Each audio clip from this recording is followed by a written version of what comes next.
Alright guys, स्वागत है आपका इस वीडियो में। तो यहाँ पे हमें एपिसोड के शुरुआत में सीजनिंग सिटी का सीन दिखाया जाता है और यहाँ पे काफी रात हो रही होती है। तभी यहाँ पे एक आदमी आता है जिसका नाम होता है हारुआकी आमाकुसा, जो कि एक योकाई हंटर होता है। अब यार योकाई हंटर तुम लगा लो एक तरीके से डीमन हंटर, ठीक है ना, जो कि वही स्पिरिट्स वगैरह को मारने में करता है काम। ओके, एनीवे वो यहाँ पे पहाड़ के ऊपर खड़ा होता है और वो उस डिवाइन ट्री को देख रहा होता है और वो यही सोचता है कि क्या मॉन्स्टर पंती चल रही है इधर। दूसरी ओर यहाँ पे हमें सॉल्ट मिडिल स्कूल का सीन दिखाया जाता है और हमें बताया जाता है कि मॉब और उसके साथ साथ 3 और स्टूडेंट्स इनुकावा, नीडो और सागोरे, इनके पास कोई भी जॉब नहीं होती है कल्चर फेयर के लिए, यानी कि कोई काम नहीं होता करने को। इस वजह से इनकी टीचर इनको हॉन्टेड हाउस के लिए कॉस्ट्यूम बनाने के लिए देती है। तो ये चारों के चारों यहाँ पे डिसाइड करने के लिए बैठते हैं कि इनको कॉस्ट्यूम कैसे बनानी है और क्या करना है क्या नहीं। तभी यहाँ पे नीडो कहता है कि हे, वैसे हमें ज्यादा मेहनत करने की जरूरत नहीं है क्योंकि मेरे पास एक कमाल का आइडिया है। क्यों ना हम बस सफेद चादरों का यूज कर ले और भाई उसी से भूत बना देंगे, उसमें 2 छेद कर देंगे बस आंखों के लिए। तो सागुरे और इनुकावा कहते हैं क्या बात है भाई, कितना खतरनाक आइडिया बनाया तुमने, इससे तो हमें ज्यादा मेहनत भी नहीं करनी पड़ेगी।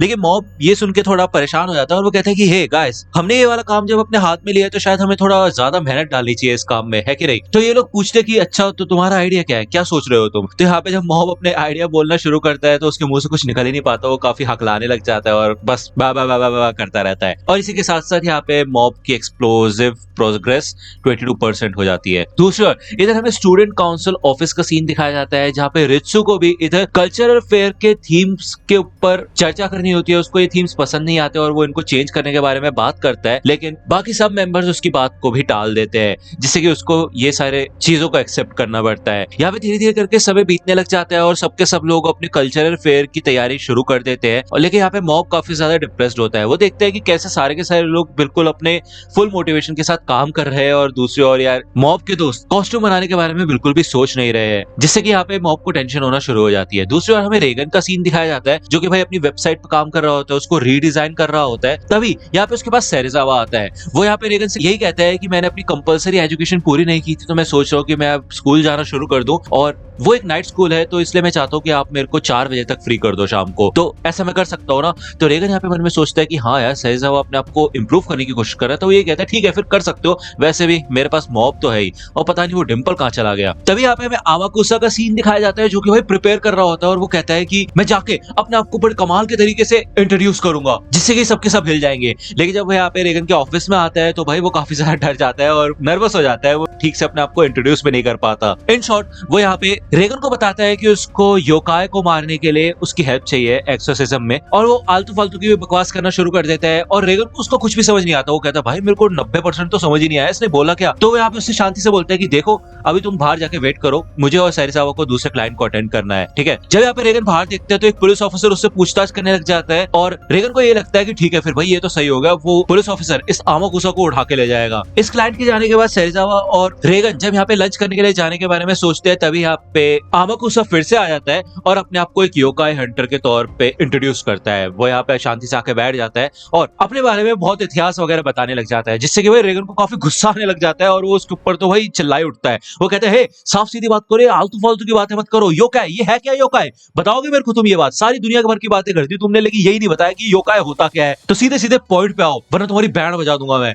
तो यहाँ पे भाई आमाकुसा थोड़ा भाई डर जाता है और वो कहता है ठीक है मैं बता देता हूँ तुम्हें, योकाई बेसिकली 100 डीमंस की एक गैंग है। ये सारे के सारे demons the great yokai king को जिंदा करने के बारे में सोच रहे हैं और मुझे ऐसा लगता है कि वो यहीं पे सीजनिंग सिटी के अंदर है। तो यहाँ पे इस ड्रामेबाजी से भाई रेगन परेशान हो चुका होता है और वो यहाँ पे आमाकुसा को जाने के लिए कहता है और कहता है कि मैं यहाँ पे बिजनेस करने बैठा हूँ, ये बकवास करने नहीं। तभी यहाँ पे आमाकुसा कहता है अच्छा मैं समझ गया, इसके लिए मेरे को तुम्हें कंसल्टेशन फी देनी पड़ेगी, है कि नहीं। यहाँ पे भाई वो 1 मिलियन येन निकाल के भाई टेबल पे रख देता है और कहते हैं इतना काफी रहेगा। तो इसे देख के भाई रेगन कहता है कि क्या बकवास कर रहे हो तुम, अगर ये भी तुम्हारा कोई मजाक हुआ ना तो लात मार के बाहर निकालूंगा तुम्हें। लेकिन वो देखता है कि ये सारे के सारे नोट भाई असली होते हैं, जिसको देखते ना भाई उसका हाथ कांप जाता है, वो शॉक हो जाता है एकदम। और वो कहता है सेरिजावा तैयार हो जाओ, अगर हमने ग्रेट योकाई किंग को नहीं रोका तो ये पूरी दुनिया खत्म हो जाएगी, अभी क्या अभी हमें सीरियसली इस काम पे लगना होगा। तभी यहाँ पे मॉब भी आ जाता है और वो रेगन से कहता है कि मेरे को आपसे कुछ बात करनी है। लेकिन रेगन कहता है ठीक है फिर उससे पहले मेरे साथ चलो, हमें छोटा सा काम निपटाना है, हम जा रहे हैं योकाई हंट पे। यहाँ पे ये लोग आमाकुसा के साथ जाना शुरू कर देते हैं और ये जितनी भी जगह जाते हैं वहाँ पे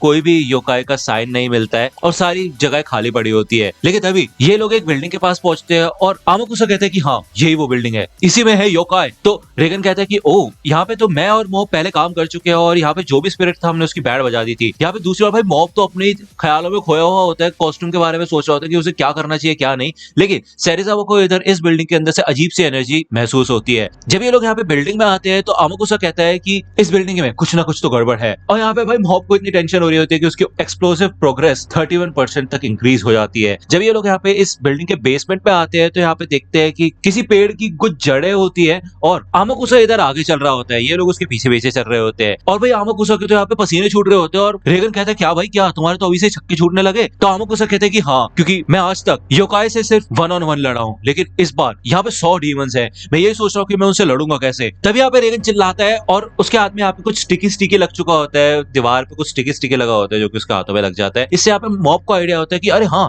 ये लोग वॉल्स पे जेल लगा सकते हैं लोगों को डराने के लिए उनके हॉन्टेड हाउस में। तभी यहाँ पे आमाकुसा भी चिल्लाता है और वो कहता है जिस दरवाजे से हम आए थे वो बंद हो चुका है, अब हम वापस कैसे जाएंगे, मेरी तो फट रही है। तो सेरिज़ावा कहता है इसका मतलब यह है कि अब हमें उस स्पिरिट की वाट लगानी ही पड़ेगी। तो रेगन कहता है कि क्या बात है सेरिज़ावा, तुम तो काफी शांत लग रहे हो। तो सेरिज़ावा कहता है कि हाँ ये अंधेरी जगह तो मेरा कंफर्ट जोन है, मैं हमेशा से अंधेरी जगहों में रहा करता था। यहाँ पे मॉब को अलग अलग चीजों से स्कूल कल्चरल फेस्ट के आइडियाज मिलते रहते हैं। तभी यहाँ पे योकाई रेगन के ऊपर अटैक करता है, लेकिन आमाकुसा इधर रेगन को प्रोटेक्ट करता है और तैयार हो जाता है अपनी तलवार से योकाई को खत्म करने के लिए। लेकिन भाई उसकी तलवार ही टूट जाती है। यहाँ पे उसको भाई पूरा भरोसा होता है कि उसने काफी महंगी तलवार खरीदी थी, लेकिन उसकी तलवार यहाँ पे टूट जाती है जिससे कि वो काफी उदास हो जाता है। तभी यहाँ पे सेरिज़ावा अपने बिजनेस कार्ड्स को साइकिक एनर्जी से भाई एक ब्लेड टाइप बना लेता है और उससे उस योकाई को खत्म कर देता है। तभी यहाँ पे और भी योकाई इन सबको घेर लेते हैं और थोड़ी देर बाद यहाँ पे योकाई किंग और उसके 4 जनरल्स आ जाते हैं जो कि यहाँ पे मॉब के ऊपर अटैक करना शुरू करते हैं। लेकिन यहाँ पे मॉब उनको इजीली टैकल कर पाता है और उसकी एक्सप्लोसिव प्रोग्रेस भी 42% तक इंक्रीज हो जाती है। यहाँ पे मॉब और सेरिज़ावा दोनों मिलके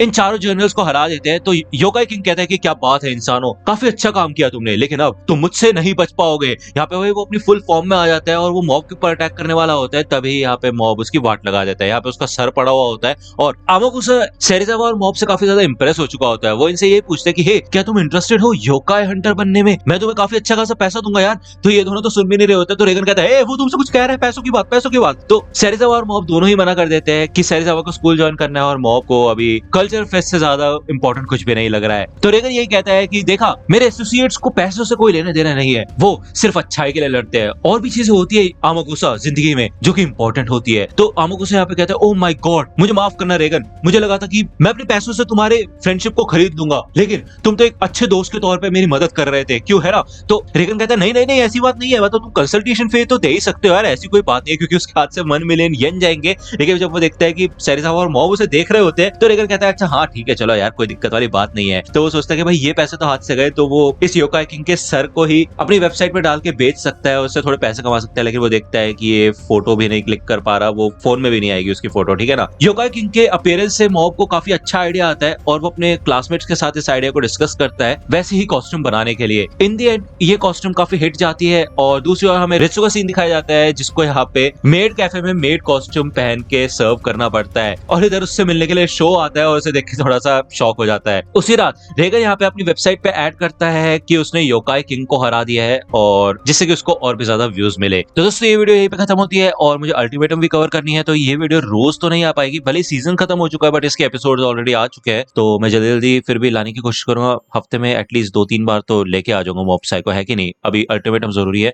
उसमें 5000 लाइक्स पूरे नहीं किया यार तुम लोगों ने, बट चलो ठीक है कोई बात नहीं। अभी मुझे पता है कि जितने हो सकते थे हो गए हैं, आज या कल में मैं कोशिश करूंगा कि अल्टीमेटम आ जाए। तो चलो फिर अगर पसंद आए वीडियो तो लाइक करो, सब्सक्राइब कर लो अभी तक नहीं किया है तो, और तो यार थोड़ा रेगुलर वीडियोस लाने की कोशिश करो तो शेयर भी कर ही लो, ज्यादा अगर प्यार आ रहा है तो फॉलो कर लो मेरे को इंस्टाग्राम पे जाके, यार थोड़ा मेरे को भी सेलिब्रिटी जैसा फील हो जाए, है कि नहीं। मिलता हूं आपसे अगली वीडियो में, तब तक के लिए गुड बाय। तो दोस्तों आज की वीडियो के लिए सिर्फ इतना ही। आई होप कि आपको ये वीडियो पसंद आई होगी। अगर आपको ये वीडियो पसंद आई हो तो प्लीज लाइक कीजिए, अपने दोस्तों के साथ शेयर कीजिए और मेरे चैनल को सब्सक्राइब करना मत भूलिएगा। और अगर आप मुझे कांटेक्ट करना चाहते हैं तो आप मुझे इंस्टाग्राम पे कांटेक्ट कर सकते हैं, मेरे पेज की लिंक आपको डिस्क्रिप्शन में मिल जाएगी। मिलता हूं आपसे अगले वीडियो में, तब तक के लिए गुड बाय।